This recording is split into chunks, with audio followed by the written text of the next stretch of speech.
la'allakum tadakkarun la'allakum turhamun. Jamaah subuh Masjid Besar Kaum Cipagati yang dirahmati oleh Allah. Segala puji bagi Allah, kita bersyukur hanya kepada Allah. Semoga kita termasuk yang diistiqomahkan dalam menjaga sholat subuh berjamaah. Sekaligus kita melaksanakan haji dan umroh. Karena Nabi Sallallahu Alaihi Wasallam memberikan bimbingan kepada kita. Barang siapa yang sholat subuh berjamaah, kemudian berzikir, taklim, baca Quran, tasbih, bertahlil, niatkan i'tikaf sampai datang waktu sholat duha atau sholat subuh, sholat duha di awal waktu, kemudian sholat sunnah berjamaah, pahalanya sama dengan haji dan umroh. Kalau molor dengan Allah.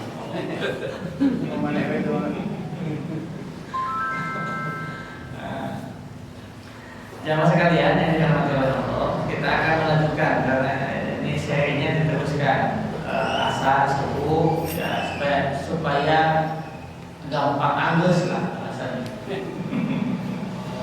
Supaya kita masih lanjutkan tentang tema besarnya memang menyambut Isra Mi'raj ya.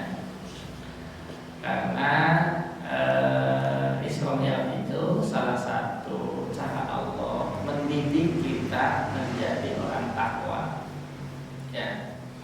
Jadi Isra Mi'raj itu salah satu cara yang Allah berikan kepada kita untuk mendidik menjadi takwa. Tema besarnya kita lanjutkan adalah pentingnya menjadi pribadi yang takwa. Ya. Terima kasih ini Kang Dr. Nail Auto ya, Nur Auto. Kang Nail ini dari TTIK atau apa namanya? Iya, TTIK. Ya, hari ini kembali hadir bersama kita di Masjid Cipagati karena beliau termasuk keluarga di Cipagati. Ya, mudah-mudahan sering-seringlah ke Bandung dengan kesibukan. Ya, dan semoga berkah ilmunya ya, melahirkan para hafid dan hafidah, pengusaha mufasir dan mufasir. Kita bersyukur masih ada lembaga yang menspesialisasikan untuk kajian-kajian Al-Quran. Mudah-mudahan salah satunya di yang hari ini juga dibina, dibimbing, dan beliau salah seorang dosen di TPI. Mudah-mudahan ilmunya, santrinya, mahasiswanya diberkahi ilmunya yang bermanfaat buat kita semua. Baik jemaah sekalian, tema ini merujuk hadis Rasulullah SAW dari sahabat Abu Umamah diriwayatkan oleh Al-Hakim. Beliau Rasulullah SAW bersabda, "Ittaqullah, bertakwalah kalian kepada Allah." Kemarin sudah ini mereview supaya connect ke poin yang kedua. Ya, Rasulullah SAW menyebutkan kepada kita, "Ittaqullah, bertakwalah kalian kepada Allah." Bagaimana caranya supaya kita bisa takwa itu? Pesan hadis ini pertama wasallu khamsa, pelihara jaga sholat 5 waktu. Yang kedua wasumu sahrakum, perhatikan, amalkan, resapi, paham, realisasikan pesan-pesan Ramadan, pesan-pesan sahur di bulan Ramadan. Jangan sampai kita termasuk yang hanya lapar dan haus saja. Yang ketiga, wa'addu zakata amwalikum, tunaikan zakat harta kalian, thayyibatan biha anfusukum, dengan dilakukan hati yang tulus. Yang keempat, ta'atiu damrikum. Kemudian taatilah pemimpin pemerintahan yang sah di antara kalian. Kalau ini terjaga, tadkhulu jannata rabbikum, maka menjadi tiket bagi setiap kita meraih surga. 4 poin pesan ini. Nah, kemarin baru 1, yaitu solu khomsatu. Supaya koneksinya bagus, ya, maka kita ingin mereview balik. Pertama, apa pentingnya takwa? Itu temanya. Langsung dijawab. Jawaban pertamanya apa poin? 1, Quran surah Al-Hujurat ayat 13. Ya ayyuhan nasu inna khalaqnakum min dzakarin wa unsa wa ja'alnakum syu'uban wa qabaila lita'arafu. Inna akramakum indallahi atqakum. Jadi kenapa kita harus takwa? Sederhana jawabannya menurut ayat itu, supaya kita menjadi mulia di sisi Allah. Amin. Jadi siapapun yang merindukan kemuliaan, maka setiap kita harus membangun konstruksi fisik hati nurani kita dengan takwa. Jadi siapapun yang merindukan kemuliaan, jadilah orang takwa. Bagaimana cara membangun pribadi takwa? Di sini memberikan petunjuk solu khomsa. Jadilah ayat peliharalah, jagalah, perhatikanlah sholat. Gitu. Ayat 13 Az-Zumar ini kan sudah kita ketahui. Allah menciptakan kita ini ada jenis laki-laki, jenis perempuan, ada gender laki-laki, gender perempuan, ada bersuku-suku, berbangsa-bangsa. Itu semua bukan alat kemuliaan. Yang membuat kita menjadi mulia bukan karena gender kita laki-laki, bukan karena gender kita perempuan, bukan karena kita bangsa Amerika, bangsa Eropa, bangsa Asia, suku Jawa, suku Sunda, suku Sumatera, suku Batak. Bukan itu yang menjadi mulia, bukan. Kalau lagi kamu suku Narawamel, yang menjadi mulia bukan karena sukunya, tapi karena ketakwaan. Begitu pesan ayatnya. Jadi kenapa kita mesti takwa? Supaya kita mendapat kemuliaan di hadapan Allah. Kalau Allah sudah memuliakan, semua manusia ingin menghinakan kita, tak mempan di hadapan Allah. Itu pentingnya kita menjaga kemuliaan.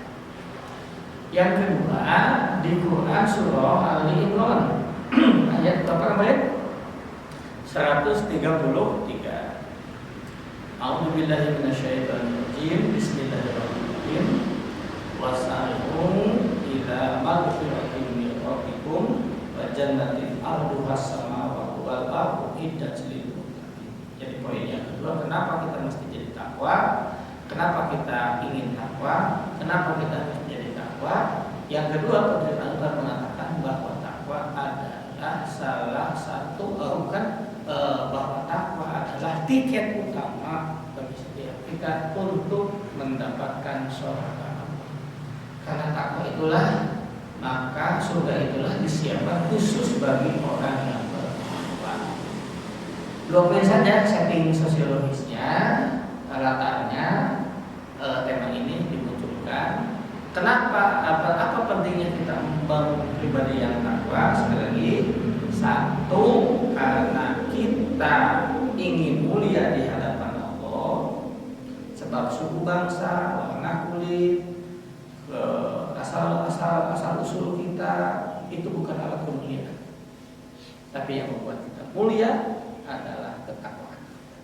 Ini yang pertama. Yang kedua, ternyata takwa itu adalah tiket utama bagi setiap kita meraih posisi surga. Nah, pertanyaan berikutnya kan bagaimana caranya supaya kita menjadi takwa? Solusi bimbingan kepada kita, wasallu khamsa, sholat 5 waktu. Ini yang tidak boleh diabaikan sampai menjadi wasiat utama Rasulullah SAW. Di akhir hayatnya para perawi menjelaskan kepada kita, Rasul menasihatkan sallu. Perhatikan ini yang seringkali menjadi problem setiap kita. Kenapa sholat ini penting? Banyak sekali rujukannya yang kita temukan. Dari sekian banyak, satu, sholat itu pilar utama ibadah agama kita. As-sholatu iman di pilar utama. Jadi sekarang ini apa pembedanya muslim dan non muslim tinggal sholat. Aksesoris bisa apa? Pakai kopiah hidup sama, ya. Baju koko baru nggak bisa. Jadi pembeda kita ini agak tinggal sholat ini. Bahkan sholat pun bisa direkayasa sekarang ini. Sudah diintervensi sholat ini. Bahasa kerennya, sholat pun sudah dipolitisasi. Lalu kalau ini sudah kehilangan identitasnya, mau apa lagi identitas kita? Ya, dulu pembedanya bisa dari jenggot dan kumis, gitu. Peliharalah jenggotmu, nunggukan jenggot, untuk boga mah kudu riweuh. Ya, rapihkan kumismu, gitu. Dulu seringkali itu menjadi pembedanya. Sekarang tidak lagi itu menjadi identitas tersendiri. Sebab yang non muslim yang melihara jenggotnya bagus juga tidak sedikit. Oleh karena seringkali dianekdotkan, untung syarat masuk surga kalian berjenggot.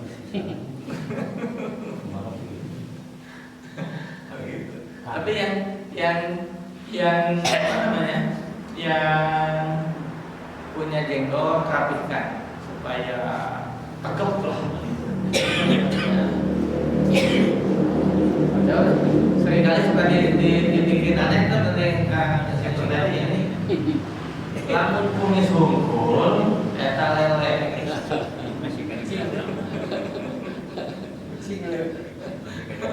Wajib. Lamun ngajenggot hungkul, domba garut. Ayam aja di dalam. Omong kendaraan saya, lamun jam 5 ayam bisa ayam jenggot ada di rumah.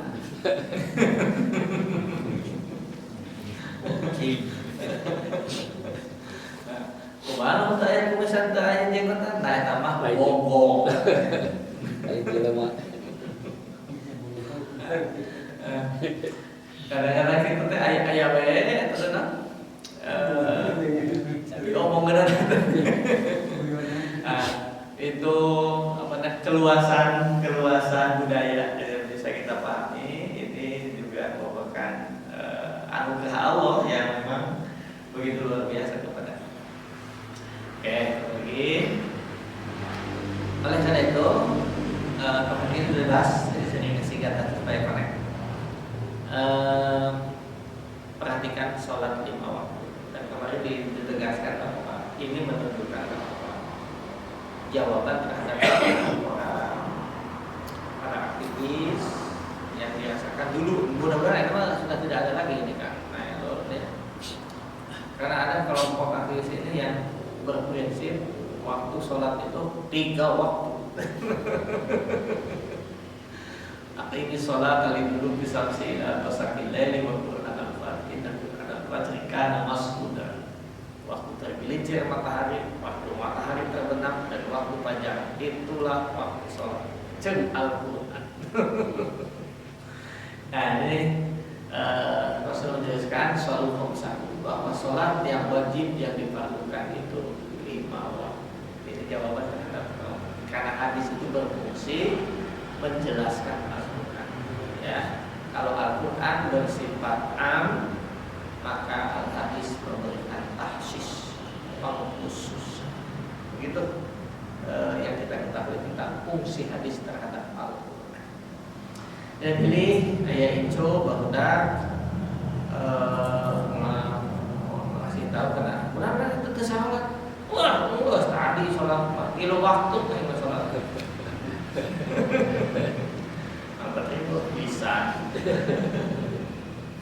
Jangan mudah-mudahan ini menjadi pengetahuan dan kita bisa mengamalkannya dari ilmu. Ya. Apa itu sholat? Sholat adalah aqwalun wa af'alun. Begitu para ulama memberikan penjelasan. Beberapa ucapan, beberapa pekerjaan yang diawali dengan takbir, diakhiri dengan salat. Agungkan Allah. Bukan hanya sholat, tapi dalam seluruh perjalanan hidup kita yang harus diakbarkan, yang harus diagungkan, yang harus dibesarkan dalam pandangan jiwa kita, hati kita adalah Allah. Dan di masjid kumpul Allahu Akbar. Di masa kalian Allahu Akbar demo, Allahu Akbar. Mobil batu di balai dong. Agungkan agungkan. Kemudian diakhiri dengan salam. Ini pun memberikan jawaban terhadap sebagian orang yang mengatakan kalau sholatnya teh ngulak ya. Karena saya kan sholat 3 jam ngulak teh.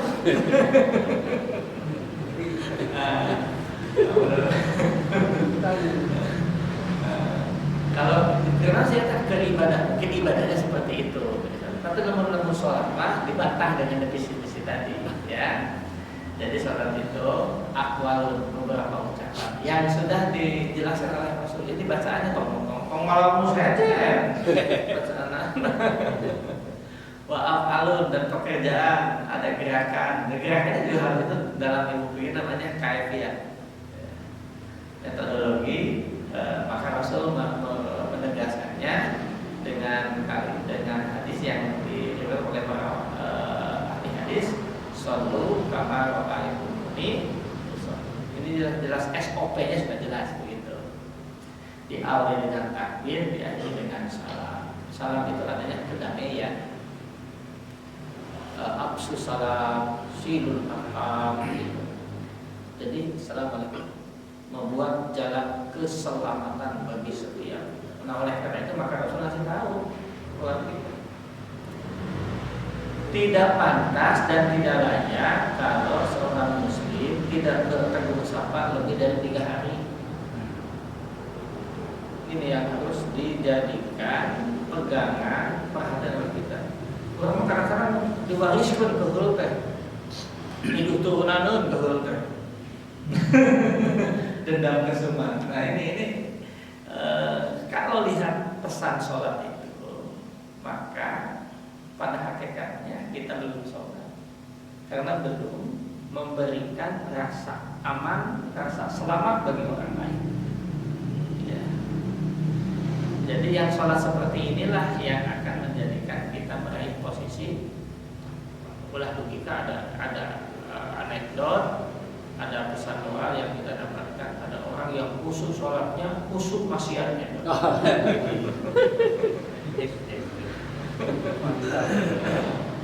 Khusyuk baca Quran, paseh baca Qurannya, paseh itu orangnya. Nggak seribu hebat. Jangan sampai terjadi paradoks, ya. Terjadi paradoks, sesuatu yang bertolak belakang antara yang dia amalkan atau dia kerjakan dengan yang dia lakukan di luar. Tidak ada paradoks, tidak ada kontroversi, tidak ada yang bertolak belakang. Orang Sunda menyebutkan tetojaiyah. Ya, antara ucapan dengan yang dilakukan harus berbanding lurus. Jadi sholat seperti inilah yang akan membangun konstruksi takwa dalam diri setiap kita. Agungkan Allah dan menebarkan kedamaian. Maka ini yang harus diperhatikan. Kita kadang-kadang kita ini setan ini memang luar biasa ini menggelincirkan kita. Jadi lembut orang kayak kedul teh itu anggus-anggus ya. Padahal hanya dikasih estimasi oleh Rasul tinggal lebih dari 3 hari begitu.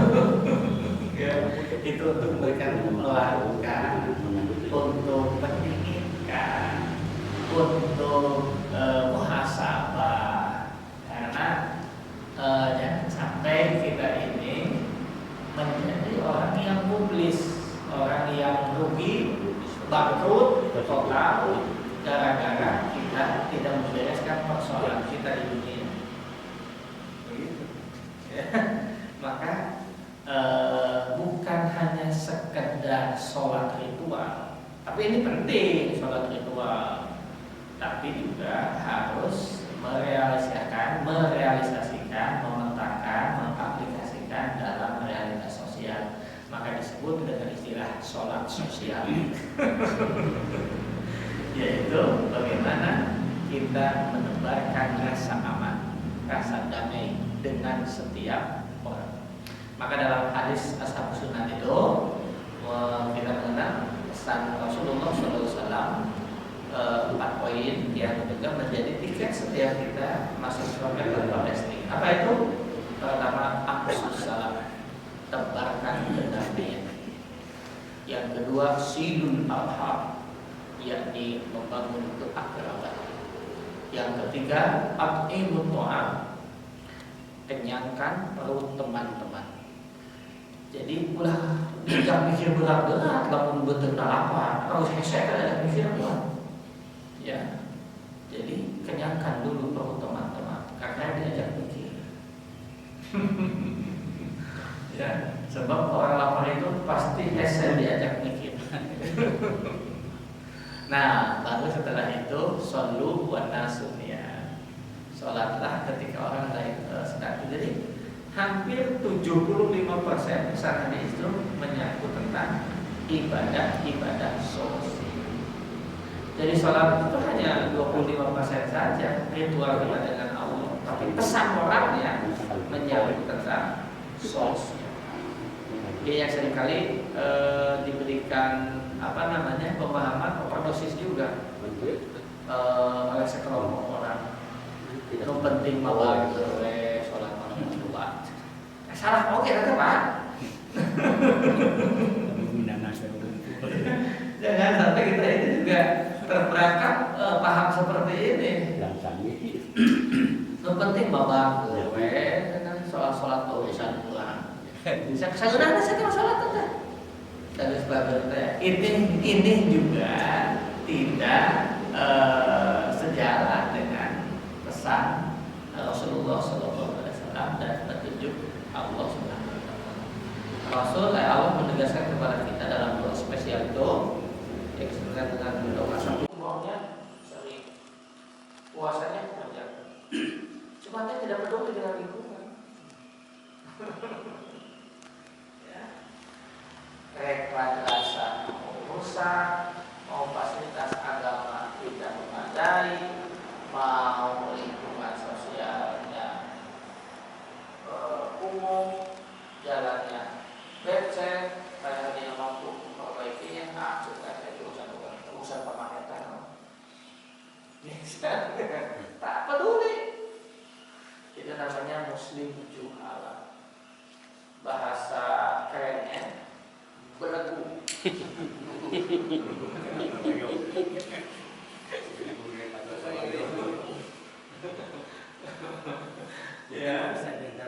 Ya, kalau kembali kepada sepotong ayat dalam surat Al-Hijr tadi, inna akramakum indallahi untuk mengevaluasi diri saya sendiri aja. Apa saja sih indikator orang bertakwa? Jangan-jangan saya satu indikator saja belum. Jadi apa indikator bahwa orang itu banyak sebetulnya. Indikator yang kita bahas salah satunya sedang melakukan indikator ini. Ya. Yang sedang kita sampaikan termasuk parameter atau indikator dari ketakwaan. Apa ketakwaan itu? Salah satunya yang kita bahas Pak, sholul khamsah, menjaga sholat 5 waktu. Itu amunisinya Pak. Setiap kita akan menjadi takwa. Kalau makna takwa itu para ahli tafsir, para ahli bahasa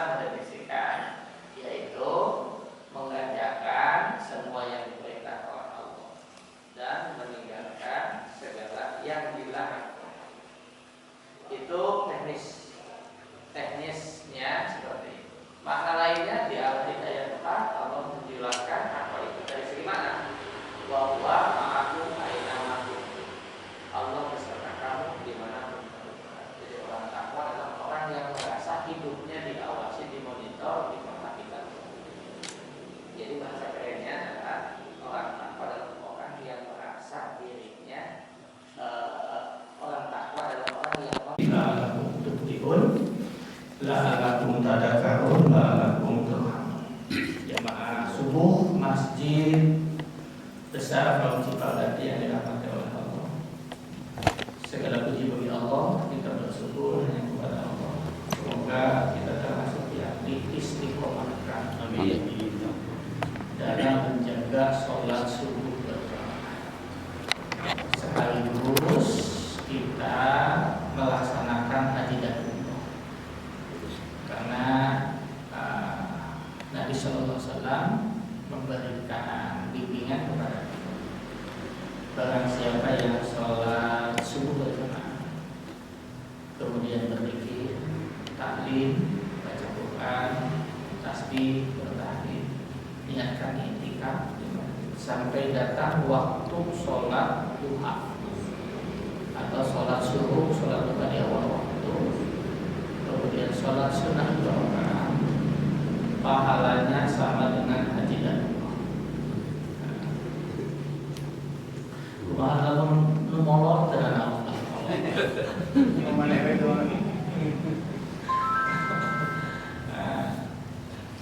Jamaah sekalian yang dirahmati oleh Allah, kita akan melanjutkan karena ini serinya diteruskan asar subuh ya, supaya gampang angus lah rasanya. Supaya kita masih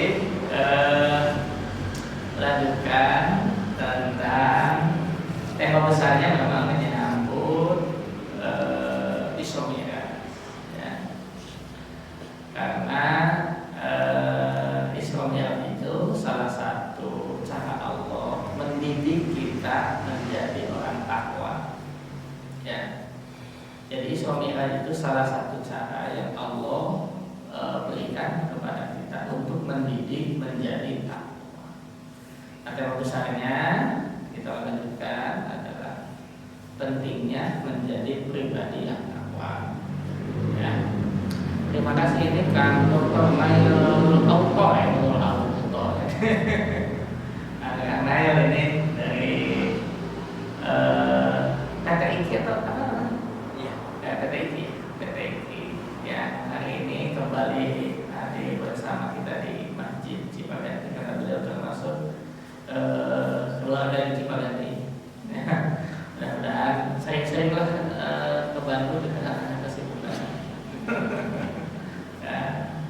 Dan semoga berkah ilmunya ya, melahirkan para hafid dan hafidah, mufasir dan mufasir.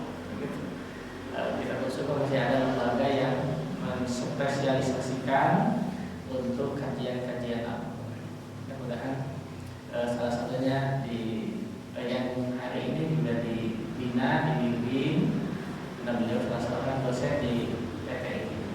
Mudah-mudahan ilmunya, santrinya, mahasiswanya diberkahi ilmunya yang bermanfaat buat kita semua. Baik jemaah sekalian, tema ini merujuk hadis Rasulullah SAW dari sahabat Abu Umamah diriwayatkan oleh Al-Hakim. Beliau Rasulullah SAW bersabda, "Ittaqullah, bertakwalah kalian kepada Allah." Kemarin sudah ini mereview supaya connect ke poin yang kedua. Ya, Rasulullah SAW menyebutkan kepada kita, "Ittaqullah, bertakwalah kalian kepada Allah." Bagaimana caranya supaya kita bisa takwa itu? Pesan hadis ini pertama wasallu khamsa, pelihara jaga sholat 5 waktu.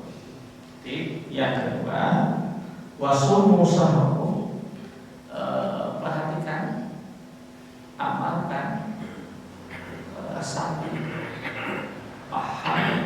realisasikan pesan-pesan Ramadan, pesan-pesan saum di bulan Ramadan. Jangan sampai kita termasuk yang hanya lapar dan haus saja. Yang ketiga, wa'addu zakata amwalikum, tunaikan zakat harta kalian, thayyibatan biha anfusukum, dengan dilakukan hati yang tulus. Yang keempat, wa'ati'u damrikum, kemudian taatilah pemimpin pemerintahan yang sah di antara kalian. Kalau ini terjaga, takulu jannata rabbikum, maka menjadi tiket bagi setiap kita meraih surga. 4 poin pesan ini. Nah, kemarin baru 1, yaitu solu khamsatu. Supaya koneksinya bagus, ya, maka kita ingin mereview balik. Pertama, apa pentingnya takwa? Itu temanya. Langsung dijawab. Jawaban pertamanya apa kemarin? 1, Quran surah Al-Hujurat ayat 13.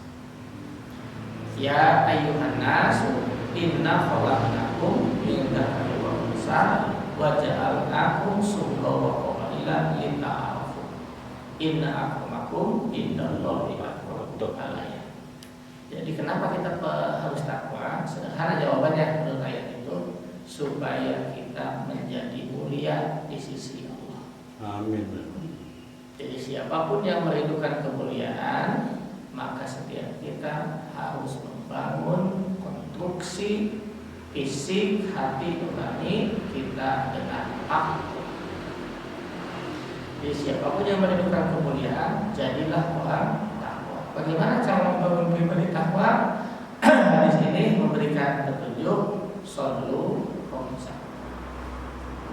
Jadilah peliharalah, jagalah, perhatikanlah sholat. Gitu. Ayat 13 Az-Zumar ini kan sudah kita ketahui. Allah menciptakan kita ini ada jenis laki-laki, jenis perempuan, ada gender laki-laki, gender perempuan, ada bersuku-suku, berbangsa-bangsa. Itu semua bukan alat kemuliaan. Yang membuat kita menjadi mulia bukan karena gender kita laki-laki, bukan karena gender kita perempuan, bukan karena kita bangsa Amerika, bangsa Eropa, bangsa Asia, suku Jawa, suku Sunda, suku Sumatera, suku Batak. Bukan itu yang menjadi mulia, bukan. Kalau lagi kamu suku Narawamel, yang menjadi mulia bukan karena sukunya, tapi karena ketakwaan. Begitu pesan ayatnya. Jadi kenapa kita mesti takwa? Supaya kita mendapat kemuliaan di hadapan Allah. Kalau Allah sudah memuliakan, semua manusia ingin menghinakan kita, tak mempan di hadapan Allah. Itu pentingnya kita menjaga kemuliaan. Yang kedua, di Quran surah Al-Imran ayat berapa kemarin? 133. A'udzubillahi minasyaitonir rajim. Bismillahirrahmanirrahim. Wasari'u ila maghfiratin min rabbikum wa jannatin 'arduhas samawati wal ardu iddat lil muttaqin. Jadi poin yang kedua, kenapa kita mesti jadi takwa? Kenapa kita ingin takwa? Kenapa kita harus menjadi takwa? Yang kedua, pemerintah Allah mengatakan bahwa takwa adalah salah satu bahwa takwa adalah tiket utama bagi setiap kita untuk mendapatkan surga Allah. Karena takwa itulah, maka surga itulah disiapkan khusus bagi orang yang bertakwa. 2 poin saja setting sosiologisnya, latarnya tema ini dimunculkan. Kenapa? Apa pentingnya kita membangun pribadi yang takwa? Sekali lagi, 1, karena kita ingin mulia di hadapan Allah. Sebab suku bangsa, warna kulit, asal usul kita itu bukan alat kemuliaan. Tapi yang membuat kita mulia adalah ketakwaan. Ini yang pertama. Yang kedua, ternyata takwa itu adalah tiket utama bagi setiap kita meraih posisi surga. Nah, pertanyaan berikutnya kan bagaimana caranya supaya kita menjadi takwa? Rasul ngasih solusi bimbingan kepada kita, wa shollu khamsa, sholat 5 waktu. Ini yang tidak boleh diabaikan sampai menjadi wasiat utama Rasulullah SAW. Di akhir hayatnya para perawi menjelaskan kepada kita, Rasul mewasiatkan shollu. Perhatikan sholat. Ini yang seringkali menjadi problem setiap kita. Kenapa sholat ini penting? Banyak sekali rujukannya yang kita temukan. Jadi sekian banyak. 1, sholat itu pilar utama ibadah agama kita. Sholat itu iman di pilar utama. Jadi sekarang ini apa pembedanya muslim dan non muslim tinggal sholat? Aksesoris bisa apa? Pakai kopiah hidup sama. Ya, baju koko baru nggak bisa. Jadi pembeda kita ini agak tinggal sholat ini. Bahkan sholat pun bisa direkayasa sekarang ini. Sudah diintervensi sholat ini. Bahasa kerennya, sholat pun sudah dipolitisasi. Lalu kalau ini sudah kehilangan identitasnya, mau apa lagi identitas kita? Ya, dulu pembedanya bisa dari jenggot dan kumis, gitu. Peliharalah jenggotmu, membuka jenggot, untuk buka mah untuk riwe. Ya, rapihkan kumismu, gitu. Dulu seringkali itu menjadi pembedanya. Sekarang tidak lagi itu menjadi identitas tersendiri. Sebab yang non-muslim yang melihara jenggotnya bagus juga tidak sedikit. Oleh karena seringkali dianekdotkan, untuk syarat masuk surga kalian berjenggot.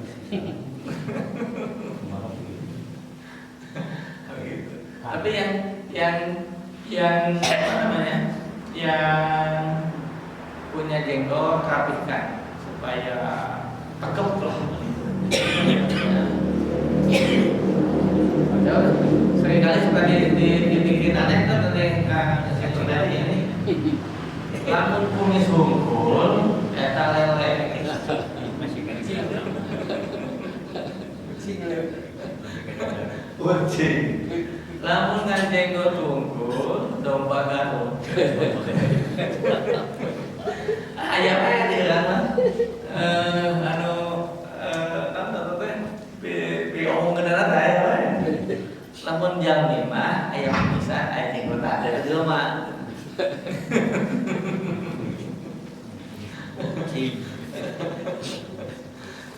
Kumaha saya kumisan teh ayam jenggot nah eta mah bonggong. Ayo jelema.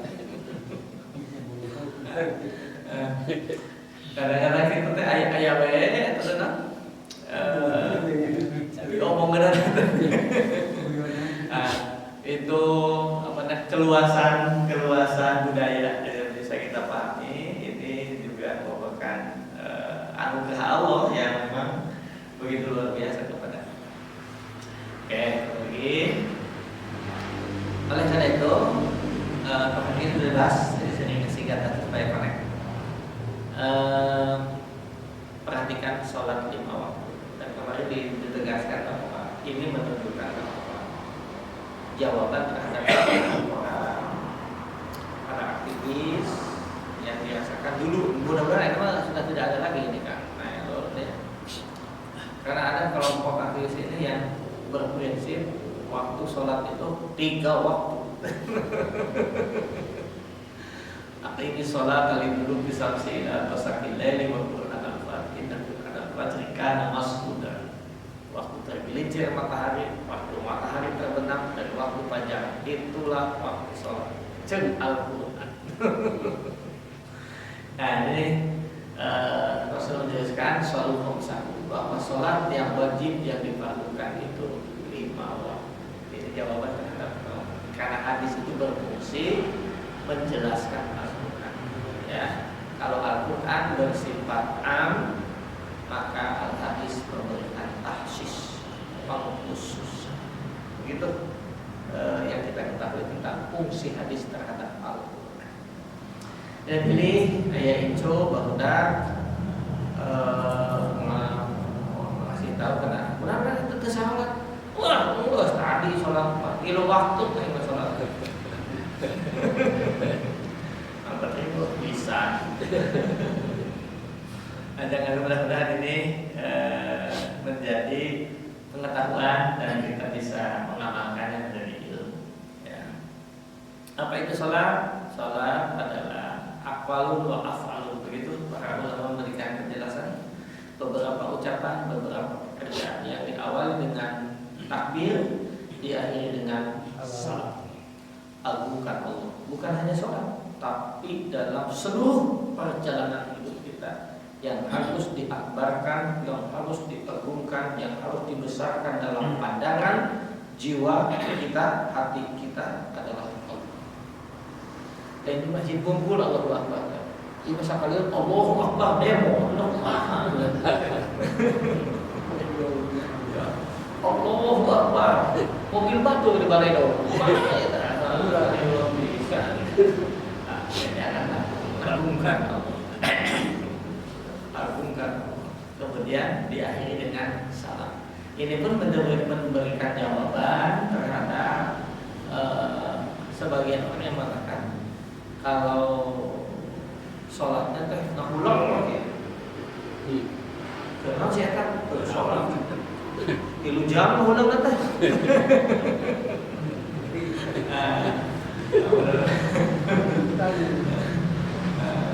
Kalau karena saya tak beribadah, mungkin ibadahnya seperti itu. Tapi kalau menurut sholat mah dibantah dengan definisi tadi, ya. Jadi sholat itu aqwal beberapa ucapan yang sudah dijelaskan oleh Rasul. Ini bacaannya tong ngalamu saja. Bacaan. Wa af'alun dan pekerjaan, ada gerakan. Gerakannya juga hal itu dalam ilmu fikih namanya kaifiyah. Metodologi, maka Rasul menegaskannya dengan hadis yang diriwayatkan oleh para ahli hadis, sallu kama ra'aitumuni. Ini jelas SOP-nya sudah jelas begitu. Diawali dengan takbir, diakhiri dengan salam. Salam itu artinya kedamaian. Absu salam, silul arham gitu. Jadi assalamualaikum membuat jalan keselamatan bagi setiap. Nah oleh karena itu maka Rasul ngasih tahu keluar kita tidak pantas dan tidak layak kalau seorang muslim tidak bertegur sapa lebih dari 3 hari. Ini yang harus dijadikan pegangan perhatian kita. Orang kadang-kadang diwariskan ke hulu teh, hidup turunan ke hulu teh, dendam kesuman. Nah ini kalau lihat pesan sholat itu, maka pada hakikatnya kita belum sholat, karena belum memberikan rasa aman, rasa selamat bagi orang lain. Ya. Jadi yang sholat seperti inilah yang akan menjadikan kita meraih posisi. Ulah kita ada anekdot, ada pesan moral yang kita dapatkan. Ada orang yang khusyuk sholatnya, khusyuk maksiatnya.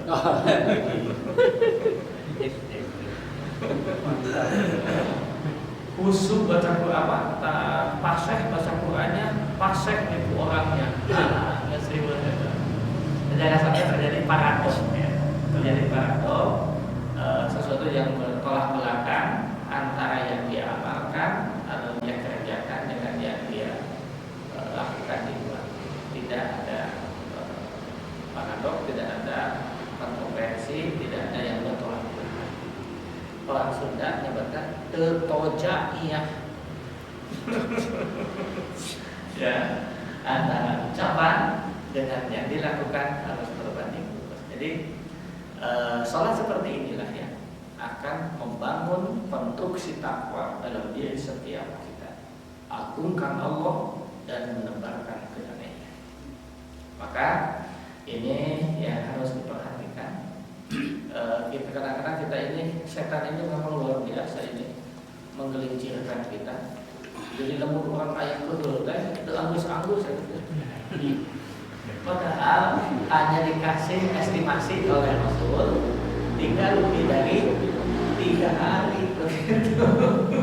Ya, itu untuk memberikan melakukan, untuk mendinginkan, untuk muhasabah, karena jangan sampai kita ini menjadi orang yang mublis, orang yang rugi, bangkrut total gara-gara kita tidak membereskan persoalan kita di dunia. Begitu. Ya. Maka bukan hanya sekedar sholat ritual, tapi ini penting sholat ritual, tapi juga harus merealisasikan, memetakan, mengaplikasikan dalam realitas sosial. Maka disebut dengan istilah sholat sosial. Yaitu bagaimana kita menebarkan rasa aman, rasa damai dengan setiap orang. Maka dalam hadis Ashabus Sunan itu kita mengenal pesan Rasulullah SAW 4 poin yang juga menjadi tiket setiap kita masuk surga tanpa testing. Apa itu? Pertama, afsus salam, tebarkan kedamaian. Yang kedua, silul arham, yakni membangun keakraban. Yang ketiga, at'imut ta'am, kenyangkan perut teman-teman. Jadi ulah jangan mikir berat-berat, lamun betul apa, harus hesek ada mikir berat.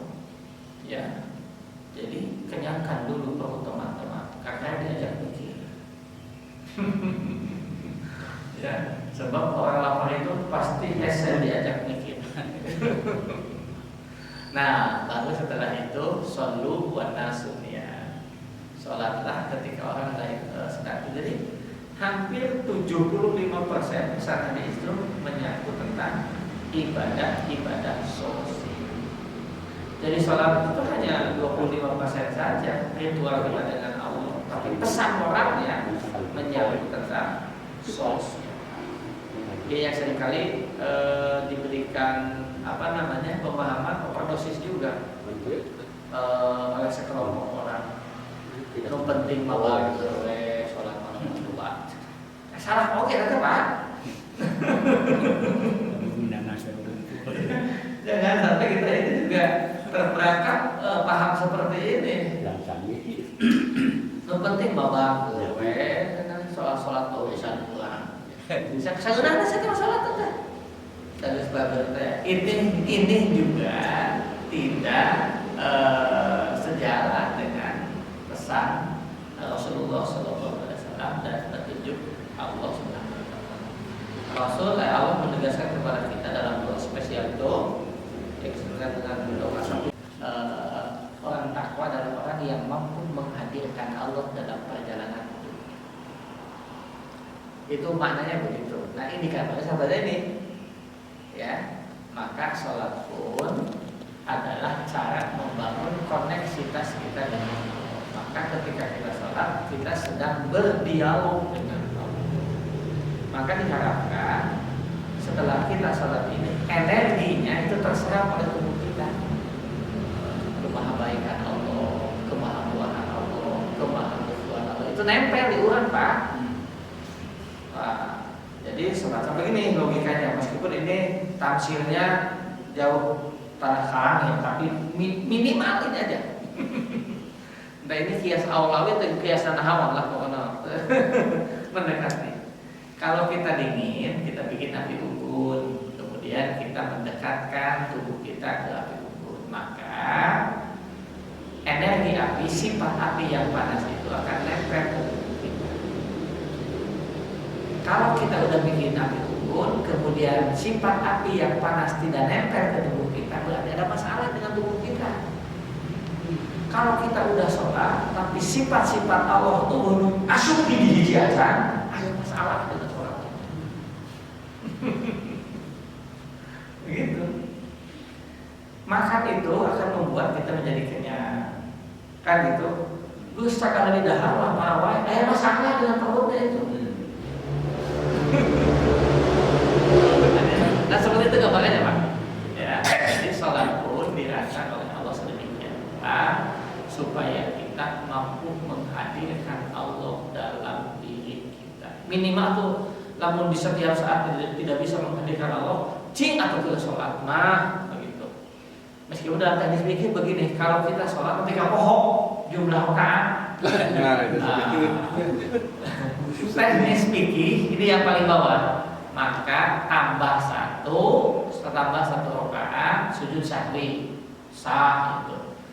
Cek ilmu tasawuf mah batal sih salat eta teh. Mane mah jeung Gusti Allah wae ngalamun kumaha. Ya, ini itu sopan pisan eta salat tapi kampung pada eta teh berhadapan dengan Allah teh. Tapi kapok kalau Gusti Allah.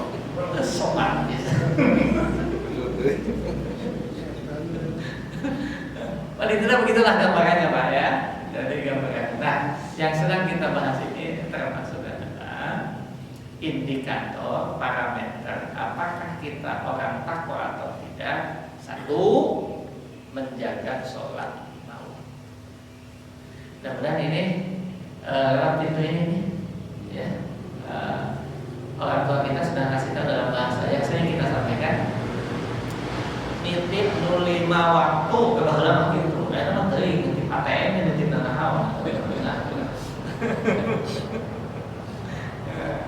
Jadi sekali lagi bukan hanya dua, tapi juga harus diperhatikan pesan moral dari setiap kita. Karena keberhasilan dari ibadah setiap kita ditentukan oleh kemampuan menyerap, mengimplementasikan, mengamalkan pesan moral itu.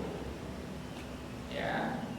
Jadi bergantung kepada kemampuan kita menyerap dan merealisasikan pesan moral itu. Apa pesan moral puasa salat ini?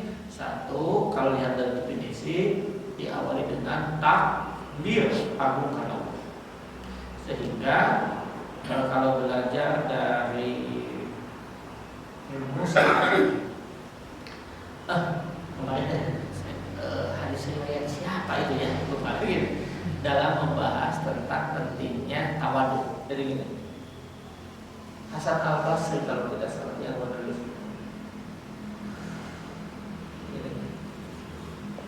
orang yang sudah sampai ke wilayah ini ya, level ini sholatnya sudah maksimal itu, dia akan selalu merendahkan dirinya, merendahkan hati, rendah hati di hadapan semua manusia. Karena yang akbar adalah Allah. Maka ketika kita ketemu dengan yang sudah sepuh, ketemu dengan pasawan, ketemu dengan kesepuhan, ini orang yang sudah banyak amal solehnya. Jadi melihat hal itu dengan segala kebaikan aja yang dilihat. Ketemu dengan anak muda, alhamdulillah ya Allah, ini hambamu yang dosanya masih sedikit. Tuh kieu ketemunya laki-laki dasar laki-laki 70 kacau pisan. Nah, itu artinya orang ini mengagungkan Allah dan memberikan kesenangan. Ada pesan ruku, pesan sujud adalah kerendahan hati. Tidak pun gesujud, gesruku, gesujud, berdegoken wae acan sholat. Jadi banyak sekali pesan moralnya Pak. Ya, dari inilah yang akan mengantarkan kita meraih posisi takwa. Maka nanti ada hadis yang diriwayatkan oleh Abu Daud tidak salah. Kalau orang beribadah tapi justru tidak mendapatkan pesan moral apa-apa dari ibadah, illa bu'dan, justru akan semakin jauh dari Allah. Inilah kelompok orang yang selalu menjual kesolehan untuk memperkaya diri. Ini kemarin ada beberapa redaktor, ada seorang redaktur penyiaran begitu ngasih tahu ada fenomena mungkin aja zaman ya. Jadi Pertama, Ustaz ini menghipnotis jamaahnya, dan dia punya target, punya istri harus 4. Kemudian yang dipilih yang kaya-kaya karena dia ingin menjadi orang kaya. Ayah punya kata itu Pak, ngeri juga saya. Kan tidak pada ini saya mau tahu tuh. Mau. Ya Allah ya Rabbana, ini fenomena. Jadi ini terakhir kemarin yang mau nikah itu dari itu saya tak tahu. Ada lagi datanya kemarin ketika datang kantor, mau apa? Mau nikah. Mau nikah mana? Kita mau konsultasi apa? Ternyata dia seorang janda. Gelis nih, asli atau Asli. hampir Ustaznya ke bawah kolek. Setelah ditanya, kenapa percaya seperti ini? Dia cerita, suami saya itu Ustaz, tapi dia hanya memanfaatkan kecantikan, bukan hartaku. Jadi udah habis mobil, habis uang, segala macam, sekarang buat lagi. Dan dia bercerita apanya seperti dalam gugatan di pengadilan. Ya Allah, karena saya ternyata bukan dongeng, yang mesti kayak gini. Ya, mudah-mudahan saya bilang, mudah-mudahan saya ketemu dengan mantan suami anak. Tanya aku saya ngerangkul kok Ustaz. Ya, ternyata ada juga yang menggunakan jubah kesoleh. Ini yang saya suka menyebutnya istilah jindik. Jindik. Kan mukmin maksiat itu yang paling populer namanya munafik. Yang kedua fasik. Kenapa munafik nomor pertama? Karena munafik itu dampaknya sangat besar. Sebuah kehancuran bangsa itu karena kelompok munafik. Perjuangan berantakan karena hadirnya orang munafik.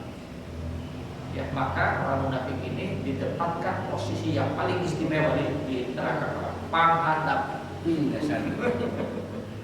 Ya, karena dampaknya. Kalau fasik itu juga merusak, tapi itu bersifat personal. Fasik itu yang merusak hanya dirinya sendiri. Maka sering kali-kali kita menggunakan ilustrasi orang fasik itu. Kalau munafik sudah jelas. Yang populer 3 indikatornya. Di hadis yang lain ada 4. Di Al-Quran 30 ciri orang munafik. Ya. Yang populernya 3 saja. Itu oke, itu 1000 bukan. Ayah kami tiduran aja deh. Padahal itu bersifat juz'iyah. Tidak usah kuliah, tidak usah kumulatif indikator munafik itu. Hiji lah jadi. Itu kudu kawehanana kan gitu. Itu hiji jadi kering juga itu. Ya. Kalau pasif yang rusak diri kita sendiri Pak. Maka saya sempat ilustrasikan munafik pasif itu diibaratkan bubur kacang hijau ditambah dengan santan enak, ditambah roti enak itu, ditambah tai kuda. Nah itulah orang fasik yang rusak dirinya sendiri. Aduh seklek padahal sorangan ya dongeng mabok, kenapa saya mabok dan bubur kacang jadi tai kuda ya mabok. Jadi mencampur adukan kebaikan dan kebenaran yang rusak dirinya sendiri. Nah, kalau jindik salah satunya yang saya pahami karena banyak sekali pemalsuan hadis itu dikaitkan oleh para kaum jindik. Jadi yang saya sebut kelompok orang yang menjual jubah kesoleh. Nah, ini repot juga ini. Sama rajin soalnya rajin bisa. Ternyata minggunya juga rajin orang. Serius. Ini yang Jadi sholat bukan hanya ritual, tapi juga harus diperhatikan pesan moral. Ya, inilah yang harus diperhatikan oleh setiap kita. Jadi pesan moral ini, jadi takbirnya oke, dan itu harus ya. Tapi assalamualaikum itu pun menempati posisi yang sangat strategis bagi pembentukan ketakwaan. Kalaupun aya kakeuheul manusiawi benar ngan estimasinya tuh leuwih di 3 poin. Makanya kita sering pentingnya berjamaah itu pertama mengurangi nyewa ke dapur. Jangan sampai assalamualaikum sini tonjoknya ulah. Kedamaian anak apa kan? Jadi dianjurkan kita banyak sholat berjamaah itu minimal memang cinta kepada masjid. Yang kedua mengurangi keheul ka batur. Sering pendak di masjid macam apa saya keheul wae. Karena sering pendak di masjid. Ya. Dengan memperingati Isra Mi'raj ini, bagaimana untuk mencapai pribadi yang lebih baik? Tantangannya. Pertama begini, banyak parameternya dan kita sudah mengetahui karena Rasul pun memberitahukan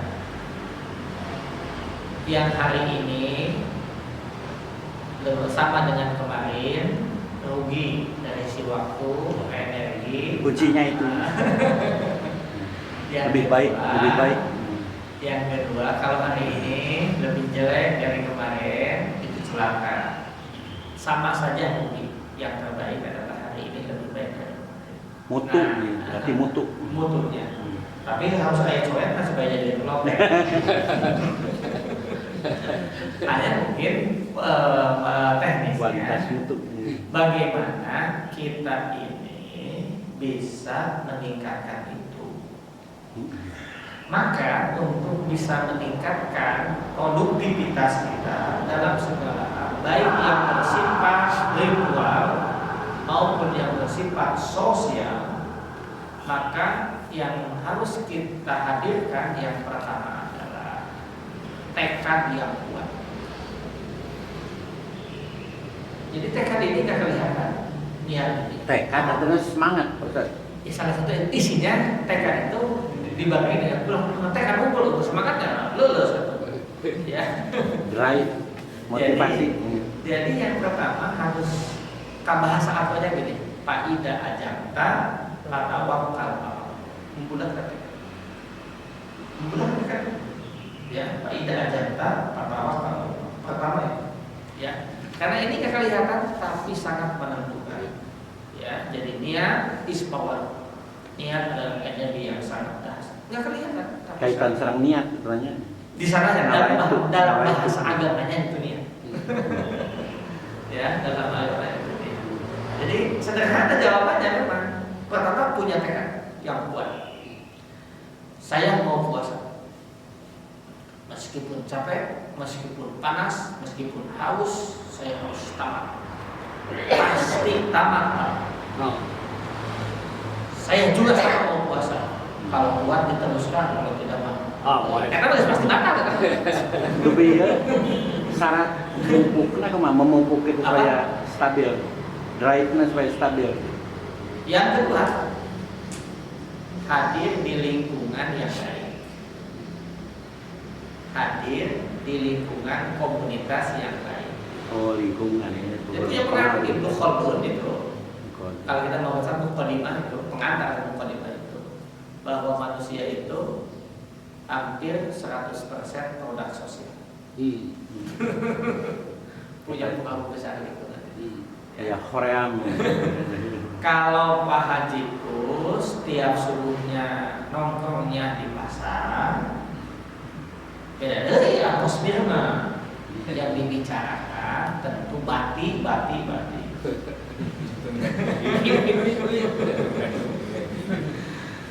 Ngomong apa pengaruhnya serang umur?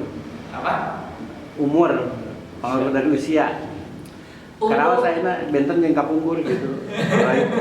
Gini, Rasul ngasih tahu kepada kita.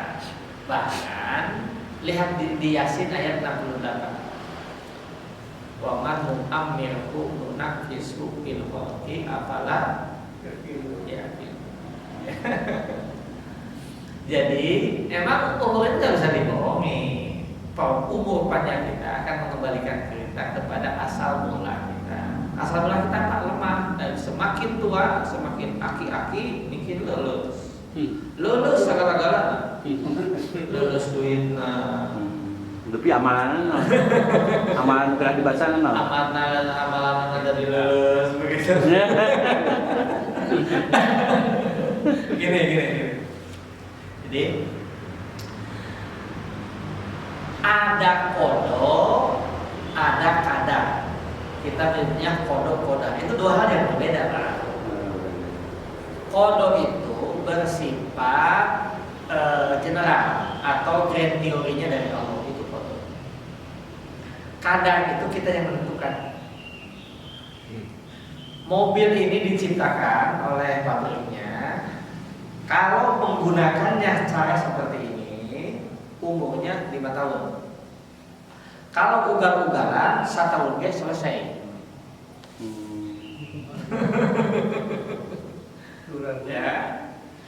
Umur manusia itu sudah ditetapkan oleh Allah. Kalau kita ingin 100 tahun, maka harus diformat sejak muda. Makan minumnya, tidurnya, olahraganya dijaga sedemikian rupa. Tapi dampaknya stres muncul di format tuh. Nah, karena kita tidak terbiasa. Karena kenapa stres? Karena kita bertolak belakang dengan hawa nafsu. Pertarungannya di sini.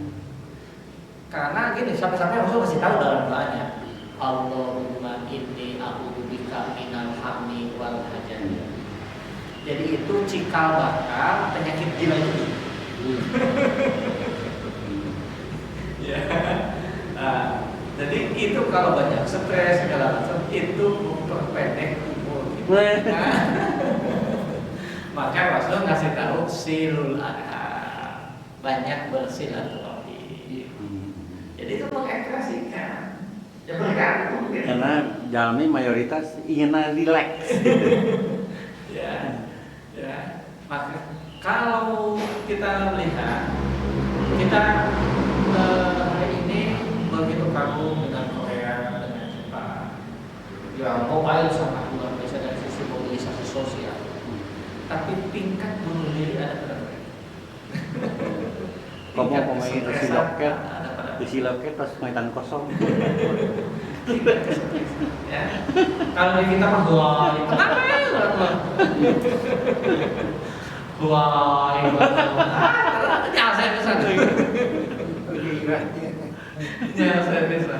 Jadi tergantung cara kita menggunakan anugerah Allah ini, jiwa kita ini, bagaimana kita mengisi rohani kita, jasmani kita secara optimal dan maksimal. Itu yang membuat kita, karena kesehatan kita ini ditentukan oleh hati kita. Itulah Rasul menyebutkan bahwa dalam ingat inna fil jasadi bahwa dalam tubuh kita ada segumpal darah. Kalau dia baik, baik. Kalau dia rusak, rusak. Yang itu tadi orang yang melihat orang yang sudah sangat sepuh, maka yang ada di pikirannya ini pasti ibadahnya sudah cukup lama. Dia pastinya lagi ibadah. Lihat anak muda, dosana seetiknya. Ustaz, tapi kalau melihat fenomena sekarang itu, saya ya di negara-negara di orang-orang Nasrani itu pemimpin-pemimpinnya itu banyak dia usia-usia yang berhasilnya lain sama itu. Ini mereka itu mengamalkan sebetulnya itu sangat Islami, sangat Islam. Contoh ini sangat Islam. Sangat Islam. Mungkin agamanya bukan Islam, tapi perilakunya sangat Islam. Ya betul. Pertama soal kebersihan. Ya betul. Kebersihan itu Islam. Sehingga kalau kita mengerti bahasa Pamintas pada salah soal kebersihan, orang Singapura lebih Islami ketimbang kita. kesantunan masyarakat Jepang itu sangat Islami ya.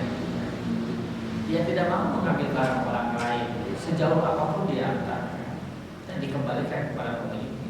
Dikurang pun, orang tinggal lu dasar mungkin dicokol. Kalau bayar bisa kumpul. Ini kan kesantunan. Jadi kesantunan setiap kita itu yang akan membuat kita hidup menjadi nyaman. Maka kita menemukan nasihat bagi yang kena dampak penyakit apa namanya HIV.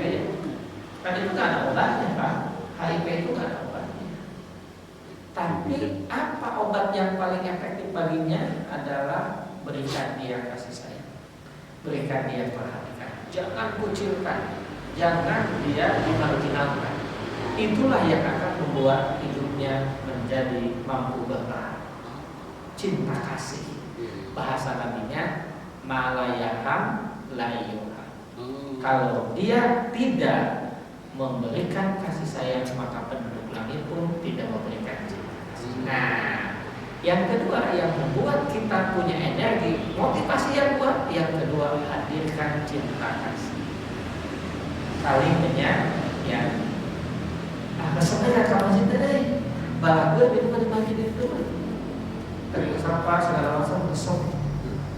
Itu akan jadi motivasi. Apa sih dah? Najis aja masjid. Itu kan jadi persoalan, jangan dianggap sepele itu. Itu Pak. Jadi cinta kasih itu menjadi nyaman. Berarti ada kata-katanya sholat itu terbagi atas 3 huruf, Ustaz. Ya. Shod lam tak, shodnya sidqul qouli, lamnya lainul qalbi, dan ta'nya tarkul ma'asi. Berarti selaras. Iya, memang begitu. Nah itu pendekatan semantiknya begitu, semantiknya. Tapi bahasa Sunda nama kiratana itu. Kiratana. Ya. Nah, kalau menggunakan pendekatan semantik seperti itu sudah sangat itu hasil renungan. Kalau belum terwujud itu, pada hakikatnya kita belum sholat. Belum sholat. Tidak sinkron. Tidak matching, begitu. Tidak matching. Jangan-jangan kita sebenarnya belum sholat. Pas kita barisan masuk surga yang punya tiket lewat pintu sholat sebelah sini. Apa aja saya urang di barisan.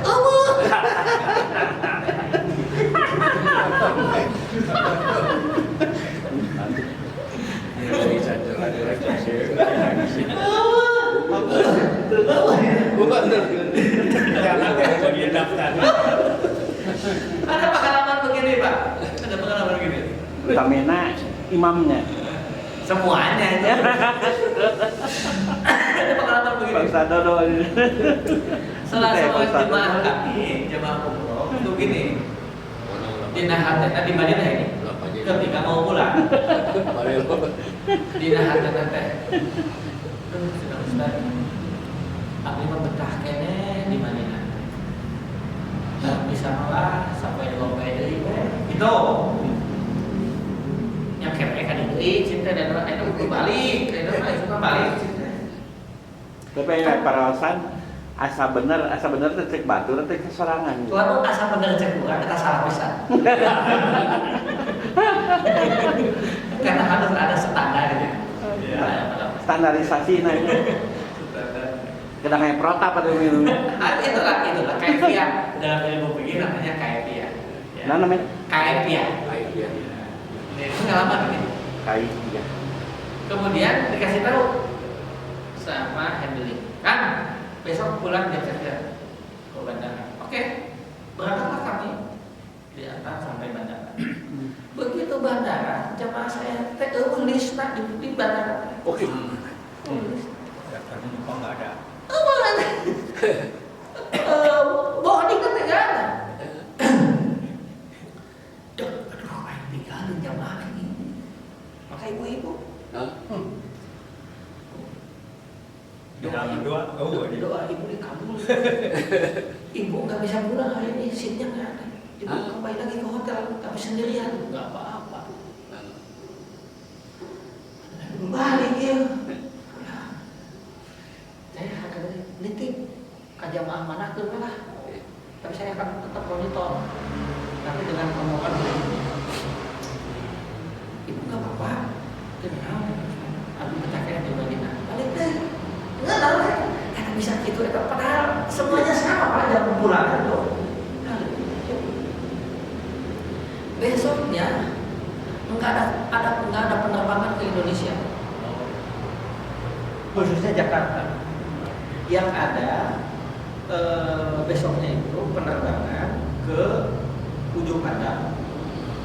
Yang kedua Garuda itu ke Surabaya. Udah naik Surabaya aja, ikut. Berangkat lagi besoknya itu.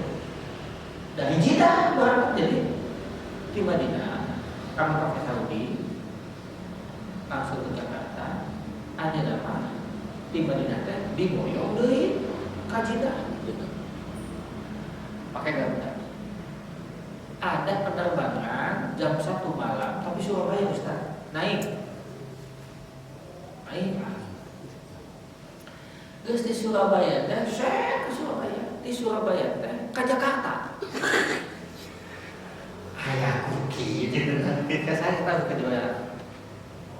Di tempat suci di Madinah, di Mekah ini tempat suci, tempat mustajab. Kade ulah datangkeun hate anu tidak pas, bisi langsung diijabah. Jika kieu. Dirudohna. Bukan. Jadi dia pas mau berangkat pulang, Pak, enggak ada listnya di bandara penerbangan. Paling mana? Di bandara enggak ada. Jadi kami rombongan dia selalu ujung ngomong. Oh, si ibu ini soal apa? Setelah saya tanya, abetnya bertakaiannya di Madinah sampai 2 poin dari mah. Nanti dijawab langgan. Jadi hati-hati dong dia. Kayak rasanya nyambung teh ulang sih dijawab.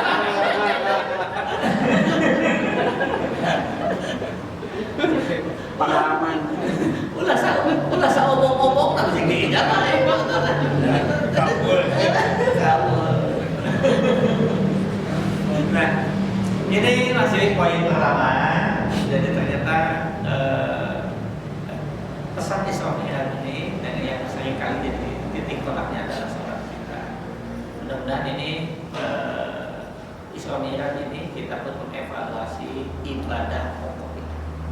Ibadah yang paling esensi yaitu sholat kita. Karena apabila kita sholat kita bagus, maka dikonversi semua amal kita dinyatakan bagus. Ini salah catatan berikutnya seperti ini masih di sekitar ini, insya Allah Kamis depan Allah menganugerahkan kesehatan, keberkahan, kita bisa kembali bersilaturahim bersama-sama membaca pesan-pesan Rasulullah Sallallahu Alaihi Wasallam. Wallahu a'lam bishawab. Subhanallah. حي على الفلاح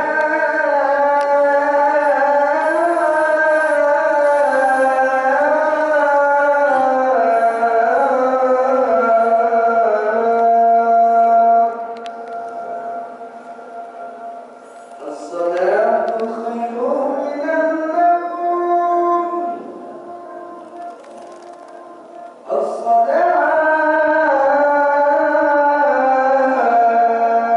خير من النوم